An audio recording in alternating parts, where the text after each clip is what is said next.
Fairly recently, we figured out that basically all stars have planetary systems, but we also learned that our own solar system is actually quite weird compared to most. In fact, we've never seen another system like it.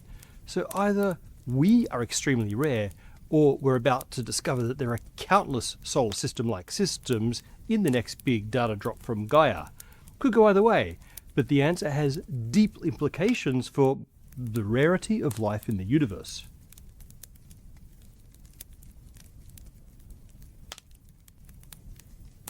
We've got a couple of quick announcements before we start. First, our eternal battle against the algorithm continues. The best way to encourage YouTube to share our videos is to like and comment. Doing both really makes a difference. And if you're new here, subscribe, hit the bell, and introduce yourself in the comments. We're friendly. Now for the fun part. It's Black Friday week at the Spacetime merch store. From now through Monday, you can get 20 to 50% off most merch items from all of 2025, including limited restocks and 3 new releases. First up, we've the LHC Higgs Discovery desktop and gaming mat. This 32-inch by 16-inch mat with anti-slip design was inspired by the discovery of the Higgs at the Large Hadron Collider. Plus we have our final shirt and hoodie of the year, Don't Panic, It's Only Rocket Science. It's one of our rare full-color designs inspired by a little restaurant at the end of the universe. There's a link in the description. Now onto the episode. There are lots of reasons to search for planets around other stars, exoplanets. A big one is to find other places in the universe that might harbour life. We only know of one such planet, and that's Earth. And so we get particularly excited when we find Earth mass planets at the right distance from their star to sustain liquid water. Also critical for life as we know it. We've found lots of those habitable worlds, but we also don't know what factors are really critical to the initial development of life. Maybe star type. We get even more excited if that Earth mass planet is at the right distance from a Sun-type star. And we found a few of those too, and we can infer that there are lots more. But is that it? There may be other astronomical factors. For example, it's been speculated that Jupiter was critical for the development of life on Earth because it protected us from excessive bombardment by comets and the like. So, how many Sun-like stars have we actually discovered that are confirmed to have both habitable Earth-like and also more distant Jupiter-like planets? 0. Not a single one. There's some evidence that such systems are actually truly rare, but it's also true that our current methods are just not good at finding those sorts of systems. Fortunately, new work based on the Gaia satellite is about to fix that, and hopefully it'll tell us how common or how exceedingly rare a solar system like ours really is. But before we get to how we might figure out the true uniqueness of our solar system, let's do a whirlwind tour through the history of exoplanet discovery. That'll give us a good understanding of the methods we're going to need to search for our solar system's twin. Planets are not easy to see. They are small and dim compared to their parent stars. We've managed to snap pics of a few with sophisticated starlight blocking and image analysis technology, but that's relatively recent and very difficult. No good for large-scale senses of planetary systems. For that, we need to use indirect methods that rely on the near-invisible planet's influence on its home star. In 1992, radio astronomers announced the discovery of the first 2 exoplanets. They orbit a millisecond pulsar, an ultra-compact stellar carcass that rotates 160 times a second. The crazy magnetic fields of this neutron star channel beams of high-energy particles whose radiation sweeps past the Earth with a regularity exceeding the best atomic clocks. In this one pulsar, a modulation in the timing of the pulse revealed the gravitational tug of 2 planets, with a third following soon after. Well, that's cool, but it's definitely not a solar system-like system in any respect. The next confirmed exoplanets all came from the radial velocity or Doppler method. Planets don't really orbit stars, Stars and planets orbit their mutual center of mass, their barycenter, which is always close to and often actually inside the star because the star's mass is so much larger than the planet. But that means stars do wobble in response to their planets. That wobble can be seen as a tiny change in the star's velocity, in turn seen through the Doppler shift. That's the tiny stretching or squishing of light's wavelength, depending on whether its source is moving away from us or towards us. Now, a few planets were found this way through the 90s, all of them giant and with small orbits, because those are what the Doppler method is most sensitive to. The exoplanet gold rush really only started in the new millennium, with tens of new planets each year. Most of these were via the Doppler method, thanks to new high-resolution spectrometers like Keck High-Res in Hawaii and HARPS at the Lucia Observatory in Chile. Smaller and less hot planets were found, but still nothing like the Earth. Most of these were gas giants orbiting close to their star, and there was nothing like the Earth. I remember a time in the 90s when most planetary systems we knew of consisted of inner solar systems filled with gas giants. We had no idea if other Earth-like planets even existed. But the 2009 launch of the Kepler Space Telescope changed everything. The spacecraft had one job: to stare at a tiny patch, just 1/400th of the sky, and make precision measurements of the brightnesses of the 150,000 stars in its view.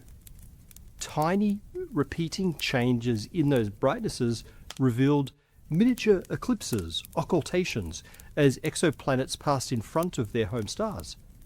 This only worked for planetary systems with convenient alignments, but there were enough of those. By the mid-2010s, we were averaging hundreds of new exoplanets each year.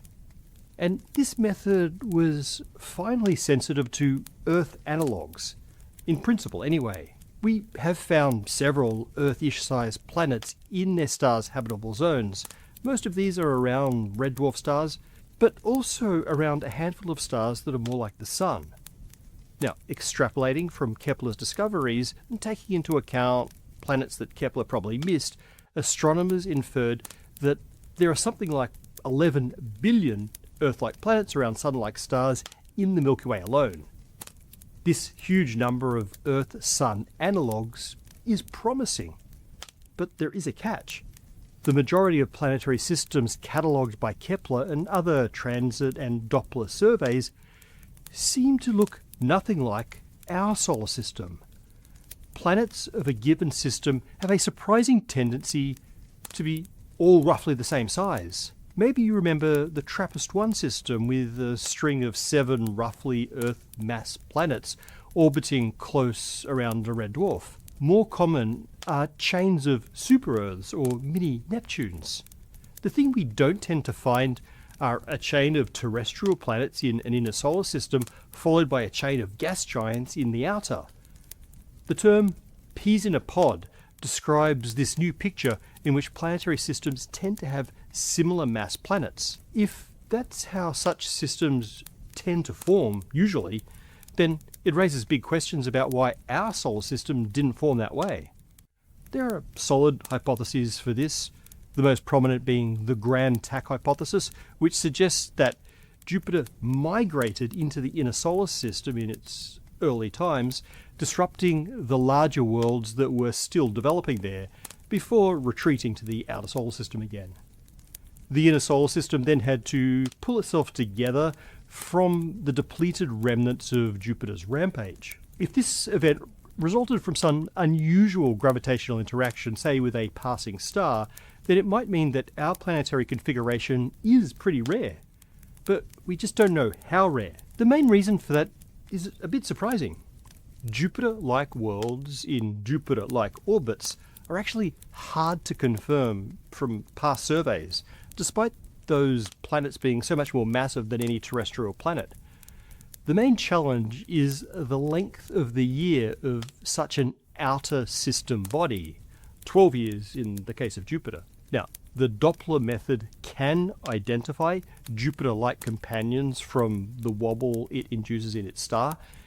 It even measures the properties of that orbit with not even having to observe a full orbit. However, the Doppler method is just not well suited to the initial discovery of exoplanets. It can't track many thousands of stars at once in order to identify candidates. Now, the transit method can do that, for example, Kepler, but that method takes a lot longer to identify an exoplanet. Each transit is seen as just a little dip in the star's light, and we need to clock at least 3 of those dips to even recognize a candidate exoplanet from the regular spacing of the dips. The Kepler mission has no more than 4 years of observation on any given star, so it could potentially have flagged an exo-Mars, but definitely not an exo-Jupiter. Now, we could keep doing planetary transit observations until we have enough of a temporal basis and enough stars to see long-period gas giants. And the test satellite has picked up where Kepler has left off. But it'll still take decades to confirm an exo-Jupiter. Fortunately, we can do this a lot quicker by switching to yet another completely different method. As I mentioned, close planets cause their stars to wobble fast, good for the Doppler method. But more distant planets cause their stars to wobble far, and this raises an intriguing possibility. If we could actually see the stars moving, not just by their Doppler shifts, but by the actual changes in position, then we might be able to catch these large orbit exoplanets. To do this, we would need incredibly precise measurements of a star's position. And that's why we call this approach the astrometry method, where astrometry is just the science of precision measurement of celestial positions. So let's see how this could work. As I said, both star and planet orbit their mutual center of mass, their barycenter. The location of that barycenter depends only on the masses of both objects and their separation.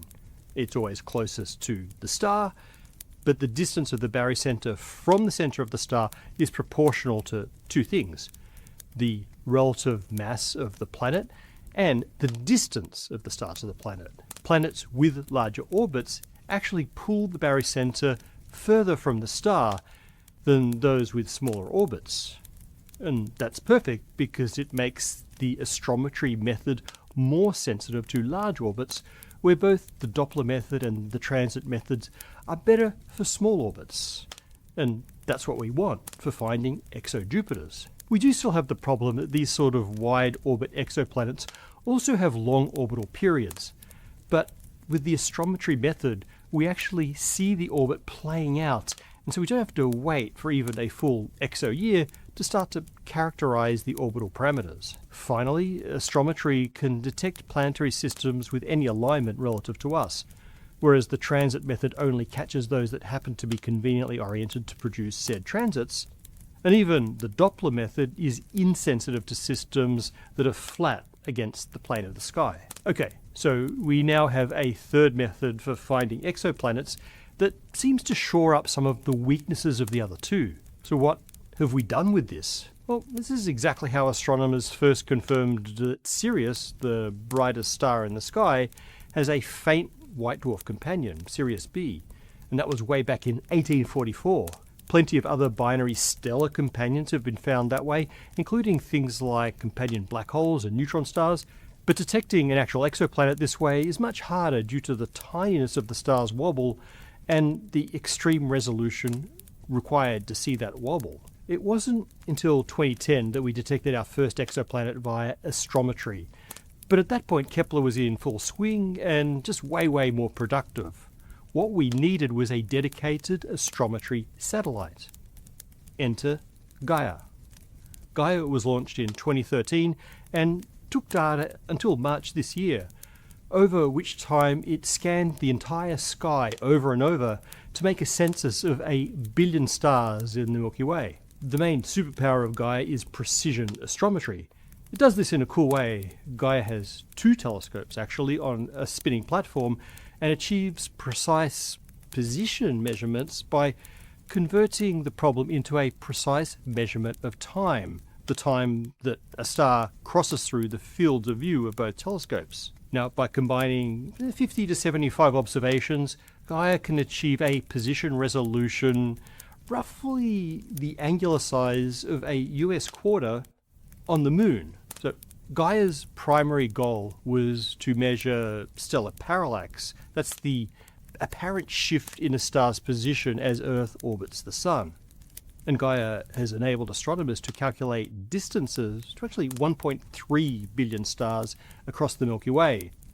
And combining this with velocities also measured for many of those stars, Gaia has given us this incredible dynamical map of a good chunk of our galaxy. But if Gaia can see a star's apparent wobble due to parallax, it should also be able to see an actual wobble due to the pull of the star's own planets. The first Gaia exoplanets found using astrometry are Gaia 4b and 5b, both superjupiters with 12 and 21 times the mass of Jupiter respectively, both orbiting nearby low-mass stars.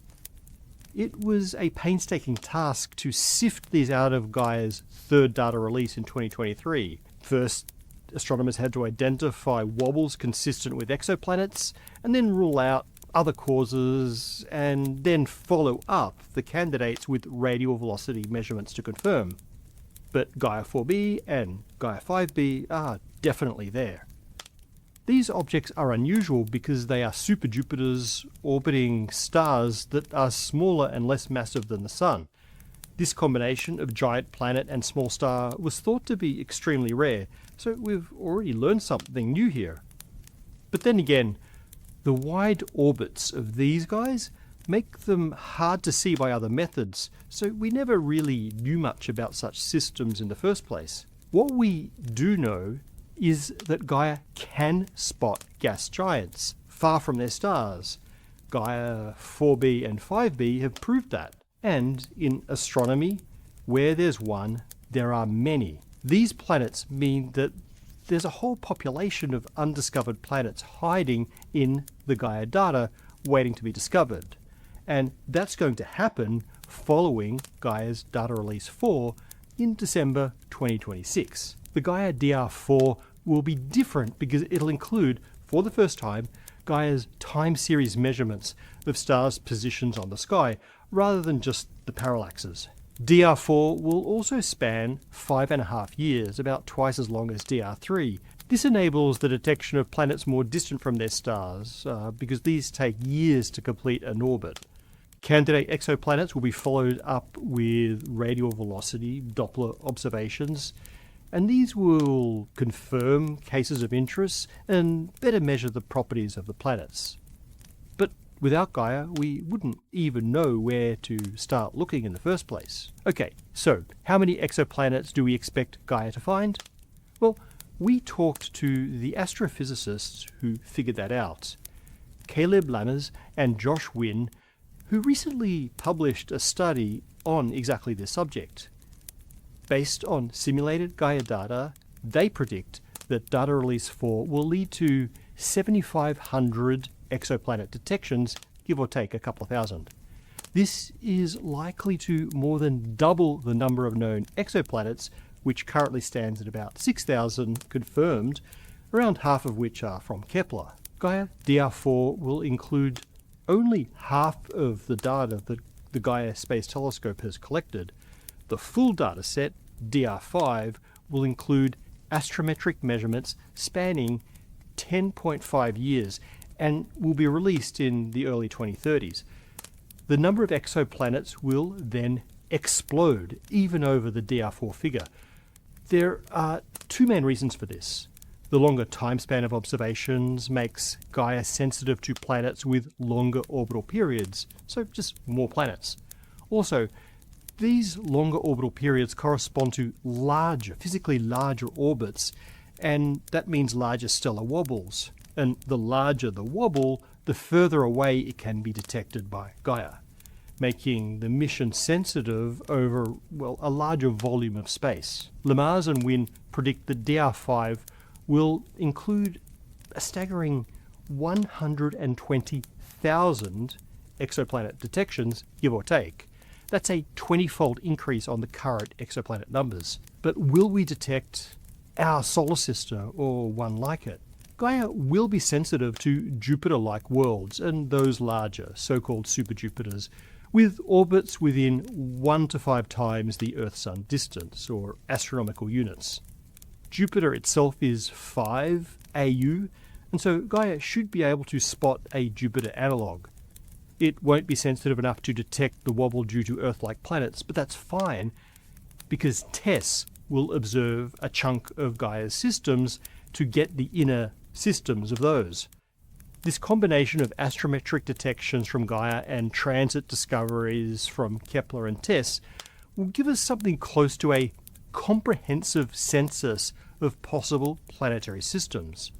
That's going to allow us to really refine our understanding of the formation and evolution of these systems. In the case of the gas giants, for example, the ones that Gaia will discover, we may learn whether they form more like terrestrial planets from small bits clumping together, or more like stars with a large cloud of gas collapsing. But it's the combined knowledge from Gaia plus TESS that will teach us the most about our own solar system. It may be that we even find a true solar system analogue out there, with an exo-Earth discovered by transit and an exo-Jupiter in the same system found through the wobble it produces. And if we don't find such a system, or find very few, that will confirm what some already suspect, that our solar system is really quite a rare beast, capable of nurturing a uniquely habitable world amid the rich planetary diversity that fills our galactic space-time. We'd like to thank Henson Shaving for supporting PBS. Henson Shaving is the maker of the AL13 safety razor. When it comes to shaving, data probably is not the first word that comes to mind, but Henson wanted to quantify the positive customer feedback they were getting. That's why Henson partnered with a medical imaging startup. It lets them quantify the impact of their razors and analyze the skin's reaction to shaving with different razors. Plus, the AL13 uses a plastic-free, all-aluminum design manufactured in an aerospace machine shop using CNC machines. To learn more, visit hensonshaving.com/PBS and use the code SPACETIME to get 100 blades for free with your purchase of a Henson razor. Just be sure to add it to your cart.